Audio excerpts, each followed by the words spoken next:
Hey everyone, we got 38-degree temperatures last night. Let's go see what survived in the garden and what didn't. We have this Roma tomato right here in a smart pot, and it definitely struggled. You can see the leaves right here are wilting. Now some of the tomatoes are probably still good. We tried to come out here yesterday and grab as many as we could, but of course we missed some.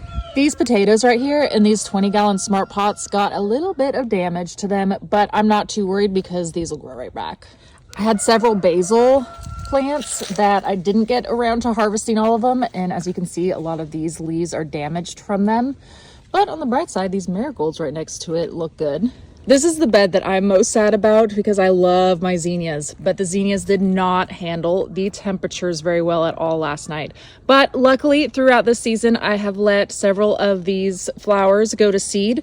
So come springtime, we should be getting a lot more zinnias and not even have to plant them ourselves. And then, of course, this cucumber vine did not do well, but luckily I harvested all of my cucumbers last night. Again, right here, these zinnias over here struggled, but these cosmos are still doing great. We had a lot of peppers in smart pots that we moved indoors for this first cold night, but several of them that we had in raised beds we had to leave out here, and as you can see, they definitely are not doing well. Then we had a bunch of pole beans right here along our cattle panel arch trellis that are definitely not doing well, but we are letting a lot of these seed pods go to seed, and then we can use them as dried beans. And then you can also see our loofah is kind of trailing over here too, and it is not doing well either.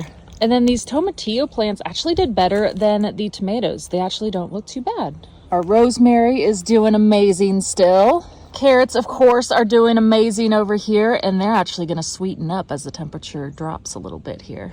And then I have several lettuces. I have some bok choy, spinach, kale, all of that. They're doing amazing.